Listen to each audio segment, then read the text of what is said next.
This is the video for pre-lecture 17.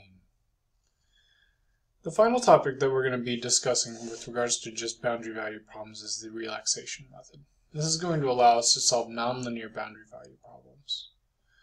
The relaxation method is based on guessing a solution and correcting the guess. So for the Crank-Nicholson method, we would create a guess and use that guess to calculate a new guess, and use that guess to calculate a new guess, and so on and so forth. This time we're going to do a guess and corrector method where we'll create a guess. In this case, if we're trying to solve for phi, we're going to guess a value for phi g, and then determine what our correction should be using a linearized version of the problem, and then update our guess using that correction. So if we say that phi is the variable that we're trying to solve for, we can guess some state phi g, and then determine what the correction psi should be to improve that guess. Okay.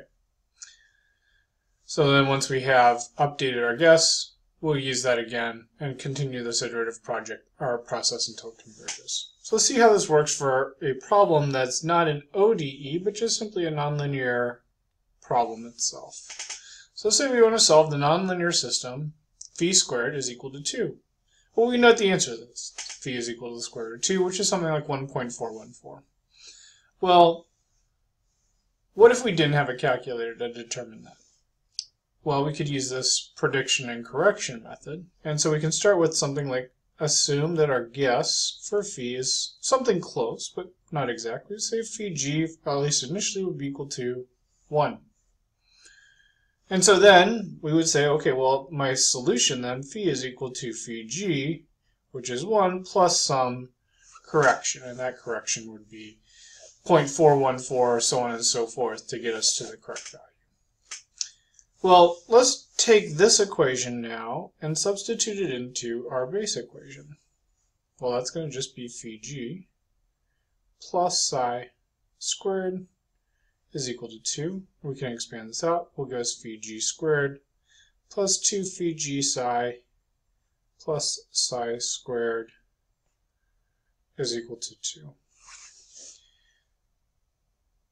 Now, what we want to do is, given this value of phi g that we've assumed a value of 1, we want to determine what our psi value should be.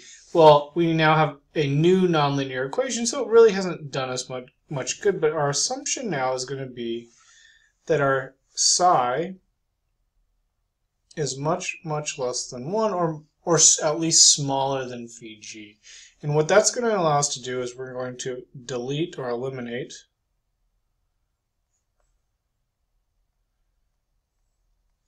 higher order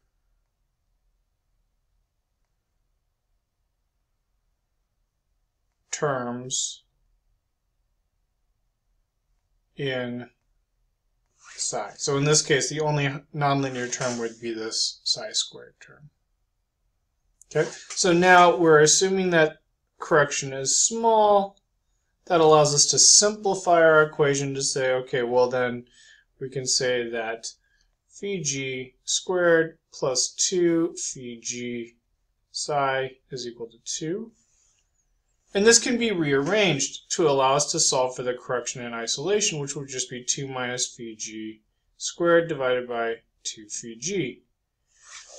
So since we have a value for phi g, we can plug that value for phi g in and get a correction value. So in this case, we're going to plug in phi g is equal to 1. This means that our psi term is going to be equal to 2 minus 1 divided by 2 times 1, which is equal to 1.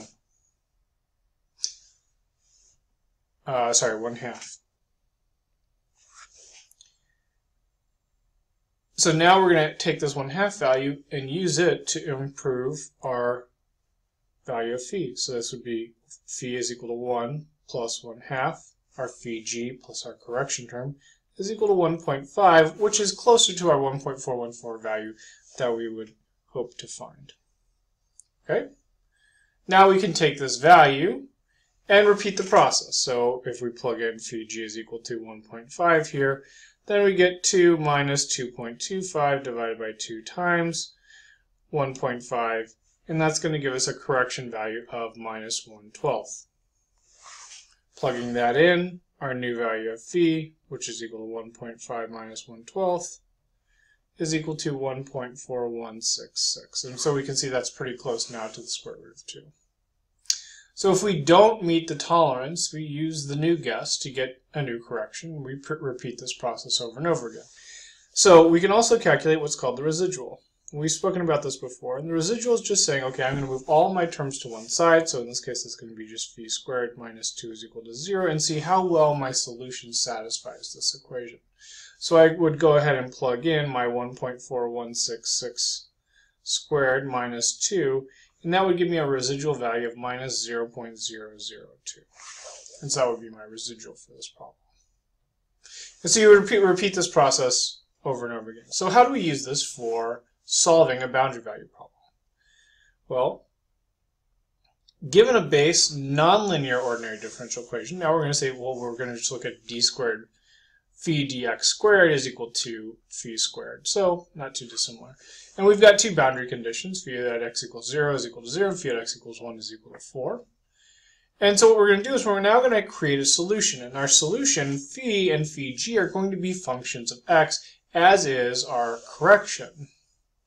And so what's critical here is our guess needs to satisfy our boundary condition. So our guess is going to be phi g is equal to 4x. So phi g x equals 0 gives us 0. Phi g at x equals to 1 gives us 4. So this very basic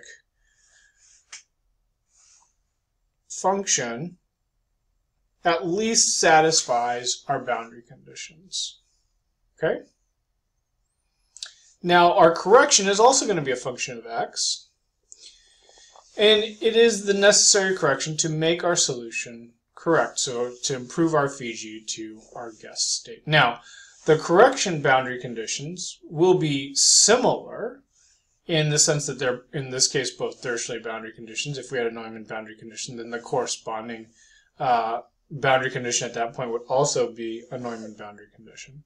So what we're going to say is that our correction at our two endpoints is 0 because there's no need for us to correct the value since phi g satisfies those boundary conditions.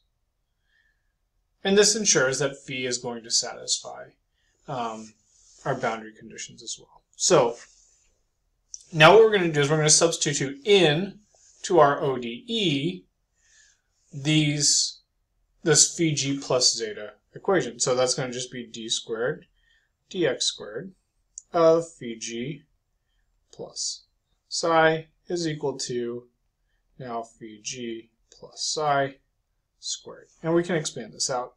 D squared phi g dx squared plus d squared psi dx squared is equal to phi g squared plus 2 phi g psi plus psi squared. Now remember, again, these are no longer just scalar values, but they're whole functions.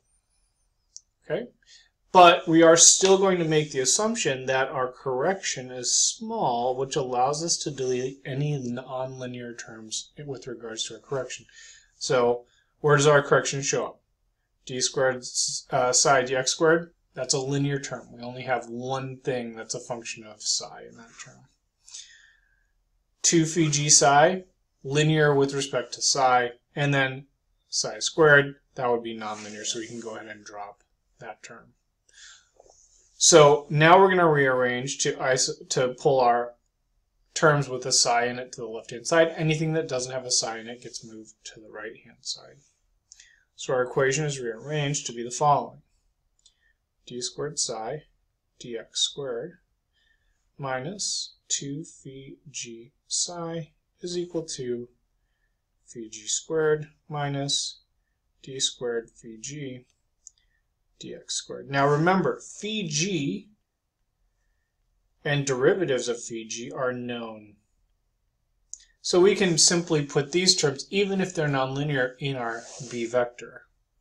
Critically, everything on my left-hand side of my equation is linear, which means I can fit this into an A matrix, which will allow us to convert this into an A times my correction variable is equal to a B vector that I can then go ahead and solve for. Okay?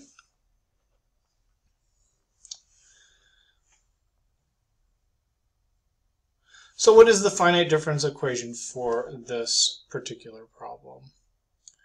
Well, if we want to make the actual finite difference approximations, that's going to just be our correction at I minus 1 minus 2 correction at I plus correction at I plus 1 divided by delta x squared minus 2 phi gi times our correction at I is equal to phi g at I squared minus phi g I minus 1 minus 2 phi g I plus phi g I plus 1 all divided by delta x squared.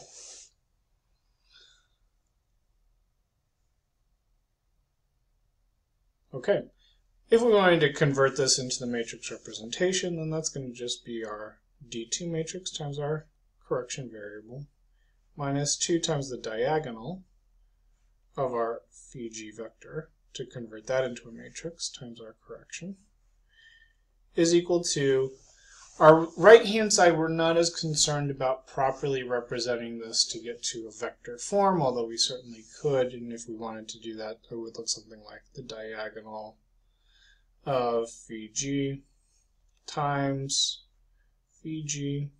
That would work to get us to the vector minus d2 phi g. That would get us into a proper matrix representation. I'm not as concerned with what's going on with the right-hand side because we can do our termwise operation in MATLAB to get us to a B vector that we're looking to solve. So then you would go ahead and solve for your correction, and then use that correction to update your guess for what phi g or phi is based on just adding this correction to phi. Okay.